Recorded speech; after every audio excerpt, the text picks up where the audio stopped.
Guys, Haitians are shocked. Deported Haitians are shocked by the harsh reality of their life right now. The deported migrants of the Haitian people, they are right now in Haitian.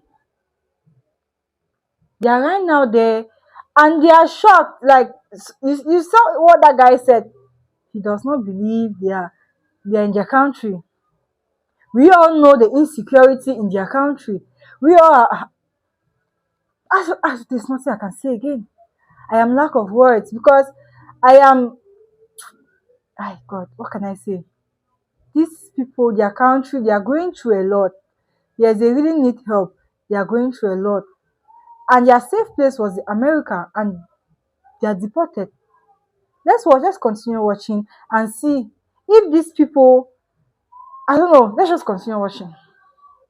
This is a quick introduction to my YouTube station. My name is Marie Sanvelis. I'm 36 years old. I was born in Port-au-Prince, Haiti. However, I was raised in Houston, Texas. My parents migrated to the U.S. at the age of 7. So I grew up there in the U.S. is what I'm accustomed to. However, I got into some trouble when I was young, and I ended up getting deported back to my country of origin. Complete shock, you all. Nothing I could imagine. So I decided to start this YouTube station to give people an insight onto what life in Haiti is about. The good, the bad, and the ugly of life in Haiti. Most of all, my station, I wanted to inspire people for you to be thankful for what you have. Because a lot of times we take for granted what we have, like I did, until it's gone and we no longer have it. I want to be the girl that when you tune into, that helps you remain grateful on a daily. And hopefully I can inspire others that are in my situation to be strong and keep pushing. Please like, share, and subscribe to my station. I look forward to getting to know y'all. I look forward to, sharing information. Please contact me. If you have questions, whatever you have about me or my life in Haiti, the videos, please like, share, and subscribe. I'm home. I still feel like I'm just roaming. I feel uneasy. I'm not going back to Haiti. I don't want to live in this climate. And despite people will say, despite everything happening in Haiti, it's home. I'd rather be home. I'd rather be home and take care of home and make home better instead of being somewhere that myself and my people are not welcome. That is just one of the reasons Rebecca Antoine has decided it's time to go. I had to reflect last year, and I'm like, okay, Port-au-Prince is not getting better anytime soon, but I want to go back. Girl, this the kitchen right here where people cook. You probably can't see it good. It's the kitchen, girl. And girl, let me show you the bathroom.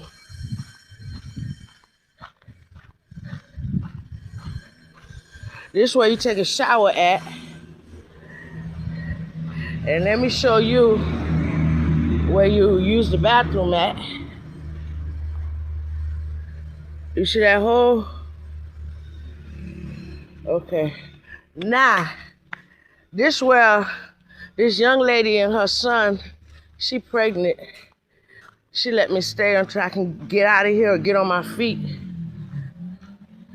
Look. Girl, look, this her son. We all sleep on one bed.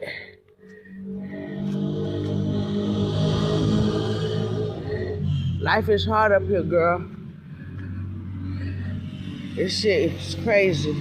Moreno, Moreno, cuidado, Moreno. Gatillo, espérate un momento, mi compadre. Gatillo me mandó el Moreno para allá. Es Dios mío, qué Moreno que corre. Diablo. Diablo, qué Moreno que corre ese por ahí, santísimo. Bien de la alta gracia, Dios. Mira, muchachos, que se tiene Moreno, no coge el agua. Y vamos allá, no agarra a nadie por ahí, santísimo. Diablo de Moreno. Qué brinco de ese Moreno por ahí. Mira, muchachos, ese Moreno. Jesús. Por ese hoyo por ahí. Vámonos. Jesús santísimo. Qué brinco y el moreno. Ay, ay, ay, ay, ay. Dios santísimo, qué brinco y el moreno. Virgen de la Alta Gracia, Dios. Sí, qué brinco, Dios mío, Dios ese moreno ahí. Vamos, estamos terminando en eso. A que nos decían que no. Vamos allá, vamos allá.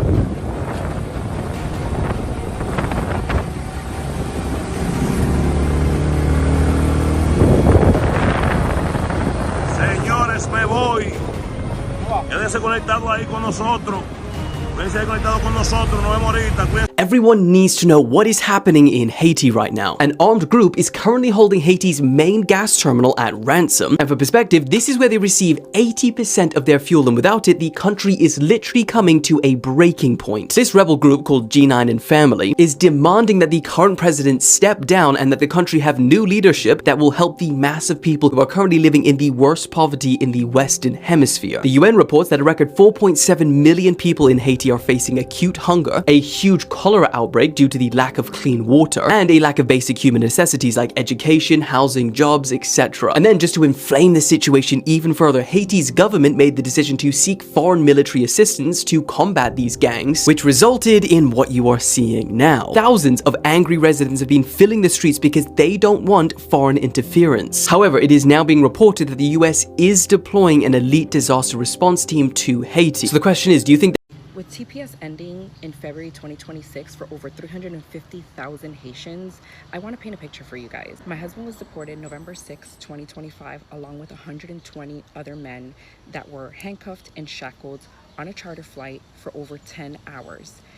The way they treated them was so inhumane that a Haitian official on that flight broke down and he had to step away. Just to paint the picture a little clearer, they didn't remove the handcuffs of a man who had to use the restroom.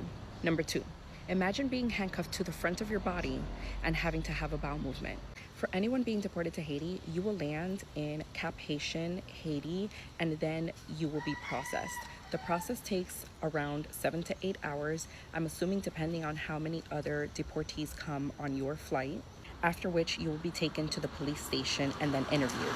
That interview will determine if they need to do further investigations and keep you in the jail a little longer, or if you're able to call a relative to be released. Now here's the kicker. Not anyone can just pick you up. The person that picks you up must reside in Haiti and show proof of identification. I landed in Cap Haitian the same day my husband was deported, November 6th, and I landed around 11 a.m. I didn't get to see my husband until close to 10 p.m. that night. My husband didn't eat the entire process, nor did I. I was in a country where I didn't speak the language. My fears lessened the moment my husband was in my presence.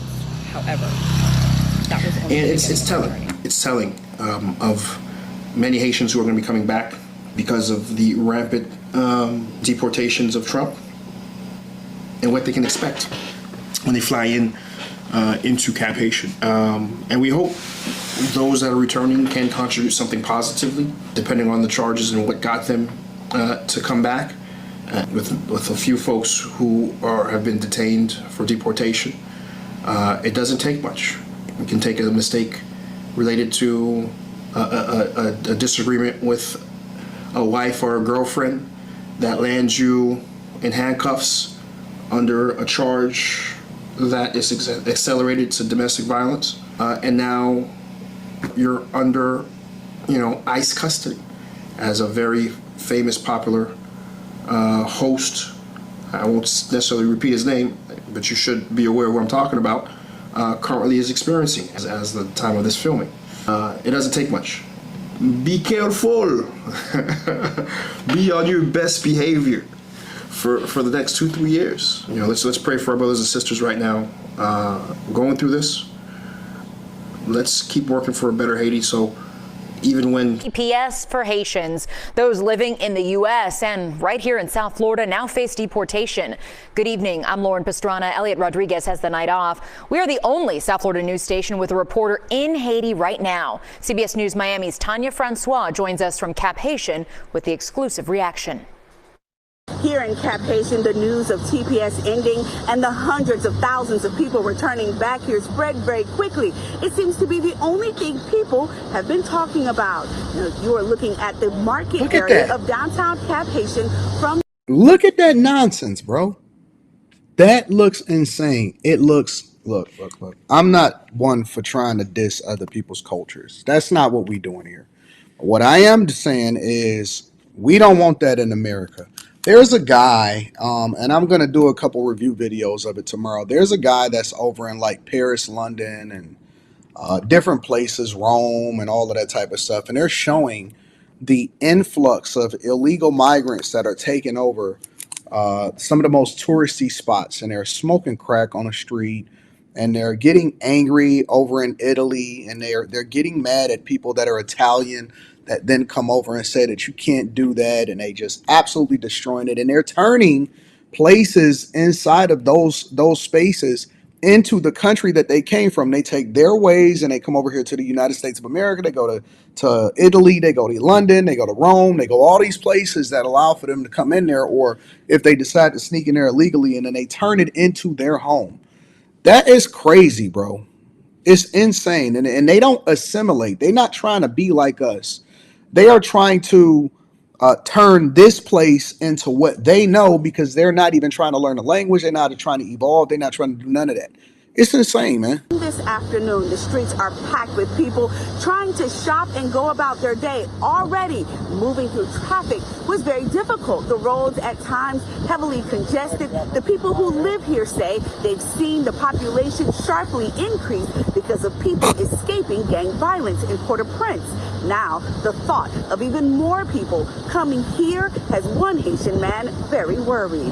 We gotta deal with that gang situation and, humanitarian situation. All those people need food and stuff like that. We don't have that. We don't have health care, all of that. And we're gonna receive all those people. So they don't even want their own people over there, and they expecting for us to want their people over here. They don't even want them in another city that's over there. And we supposed to be like, oh yeah, we love it over here. Idris Michelin moved to South Florida when he was just 3 years old. Now at 32, he's back in Haiti with his American wife. He says he committed a crime and now he's living the consequences. I still don't feel like I'm home. I still feel like I'm just roaming. I feel uneasy. For the past few weeks, Idris Michelin and his wife Yamil have been walking the streets of Haiti, trying to mentally accept that this is now home. I lived in the country 30 years. I never got in trouble, but I made a mistake. My morals became corrupted. Idris was deported after serving 25 months in federal prison and 9 months in ICE custody. He was convicted of getting an illegal PPP loan back in the summer of 2020. He was living in the United States as a permanent resident, graduated from Southridge High School, and went on to Miami-Dade College. He was a licensed realtor and insurance broker. After serving his sentence earlier this month, Michelin was deported to Haiti on a flight with 120 people. Your ankles are getting cut up. Your hands are shackled together. They're telling you, hey, if there's a plane crash, you're going to grab this from here and you're going to put this on your face. How? He says once in Cap Haitian, they were given $100 and released to family. His wife was waiting. There's people that left only 2-3 years ago that are afraid to come here. And she's here. The temporary protective status, or TPS, for more than 330,000 Haitians will end on February 3rd of next year. Without any other immigration protections, some may find themselves, like Idris, back in Haiti. It's very limited here. And now that I'm here, to my country where my flag is, the people are wonderful. The people were. I self-deported to Haiti, and it was one of the best decisions I ever made. I know it might sound crazy to you, or it's not what you would have wanted to hear, but while most people dream of coming to the United States, I decided to leave. Haiti's crisis just escalated. It's no longer just about the capital. About a week ago, Over 70 people were unalived in a massacre in the Artibonite region. Homes were burned, entire communities were destroyed, and thousands were forced to flee. And this didn't happen in Port-au-Prince, the capital. It happened in Artibonite, which is Haiti's main farming region. This is an area that helps to feed the country. So this isn't just violence anymore. It's a direct hit to Haiti's food supply and survival. Gangs already control about 90% of the country's capital, and now they're expanding outwards into the regions that are actually keeping the economy running. This is all about territorial control. Foreign troops are starting to arrive under a UN-backed mission, but deployment is slow and gangs are still gaining ground. The fact that violence is spreading to other parts of The reason why I am hesitant to call what's happening in Haiti gang violence is because I don't think what's happening in Haiti is a result of gangs. When I think of gangs, I think of street crimes, I think of robberies and fights and all the other stuff. What's happening in Haiti is so far beyond that. Any organization that is able to close down an airport or that has full control over a boat port, that is not a gang. To me, that is a politically backed and funded organization. When the quote-unquote gang has better weapons than the army or than the police, again, that is not a gang. That is a politically backed organization that is funded by millionaires and billionaires on the island. I say that to say, no, in an instance like that, there's no army or military occupation that is going to bring peace on the island of Haiti. There can only be negotiations because there's someone with political power that is providing funds and resources to that entity to allow what is happening to happen.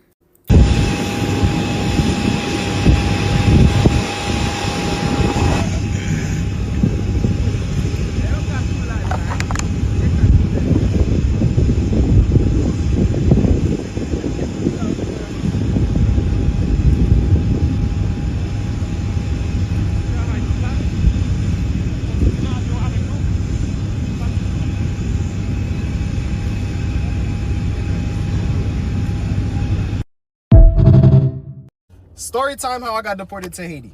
TikTok took the last one down, so I'm gonna have to recreate this one and not curse. So, back in 2015, I was a bad jit, making bad friends, bad situations, you know, wrong place, wrong time. Not really. I was in those wrong places, wrong times because I chose to be. Let's continue.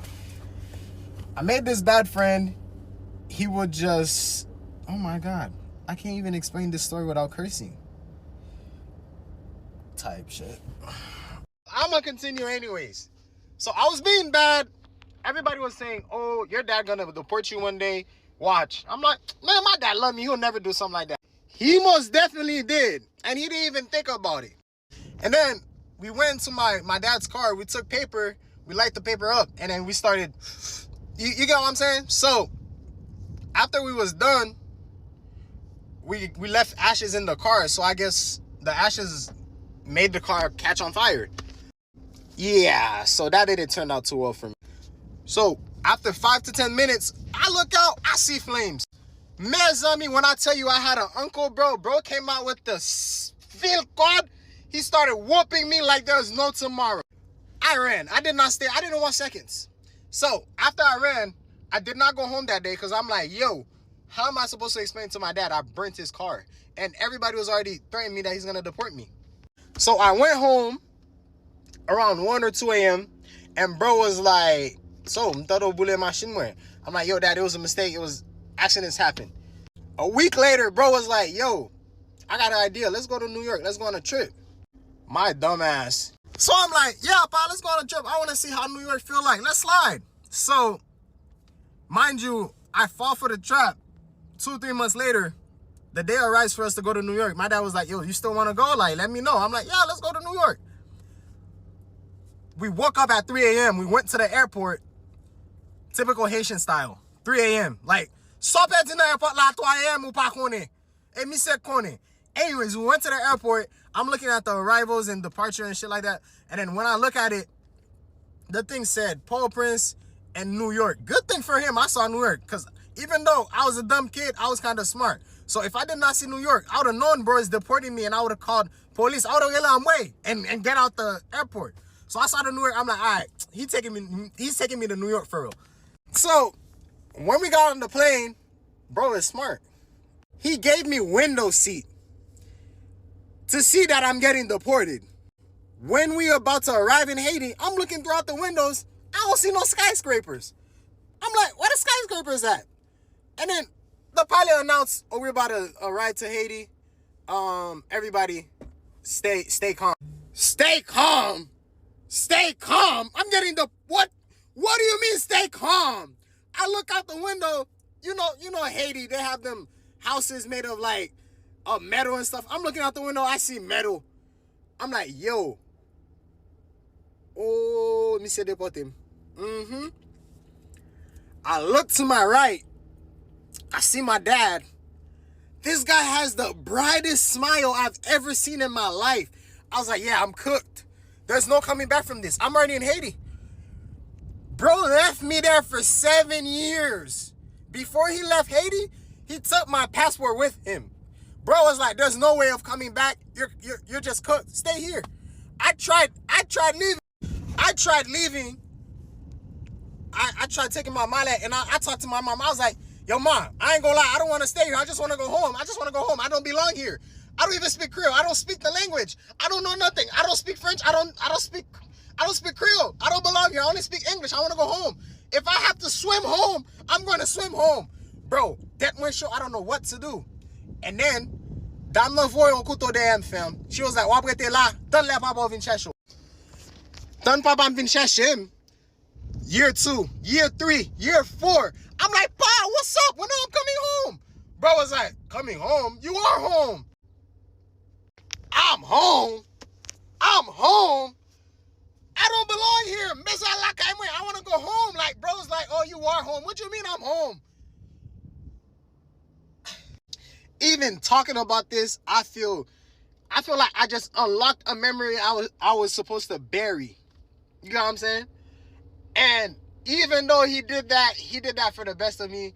I can't blame him. But that was my story on how I got deported to Haiti for being a dumbass. Yeah, I was stupid. I fell for his trick. Okay, so there's going to be a flight landing in Haiti at 3 p.m. with 150, well, it's 3:05, 150 Haitians, and one of them is my man. Thank you, God. I'm very happy that he's going to be free from detainment. But a whole new set of sadness comes when I think about how we're going to be together again. And if y'all want to send Haitians back to their country, send back all the gold that you took from them. Send back all the fucking gold you took from them. Like, I don't understand, like, how you... Okay, there was a point where Haiti was thriving. Then, again, because I talked about this on my page one time, because a lot of the reasons why a lot of people move from where they at, from their country to America, is because America destabilized their country, forcing these people to move because of how dangerous and corrupt it got, because of times when America interfered. And it's crazy, and it's so crazy how, again, they don't teach this stuff like this in school, because wouldn't you want to know how America became the most powerful country in the world? You get what I'm trying to say? But they don't share shit like that, because why the fuck would they want us to know that? You know? So if you're going to send Haitians back to their country, make sure you give them all that fucking gold that you took from them. And how about, Guys, what do you think? If you have watched this far, thank you for staying glued to my channel. What do you think? Because there's corrupt government in Haiti. These people don't want to be in that kind of environment. You heard some are saying they miss America. They want to go back to America. But now they are deported. Tell me your thoughts in the government section. Do you think these Haitians will be able to fight the corrupt government, able to withstand the insecurity in Haiti? What do you think? Please let me know in the comment section. And if you are new to my channel, please don't forget to subscribe. It is going to go a long way. And please don't forget to leave your like. Don't forget to hit the like button. It is definitely going to go a long way. And also don't forget to share. And I want to hear your thoughts in the comment section. What do you think? Are these people, will they be able to fight the corrupt government? Will they be able to withstand the insecurity in Haiti? Or they'll be able to move to their closest neighbor? Will they be able to go to Jamaica? Let me know in the comment section. And I'll see you in my next video. Bye for now.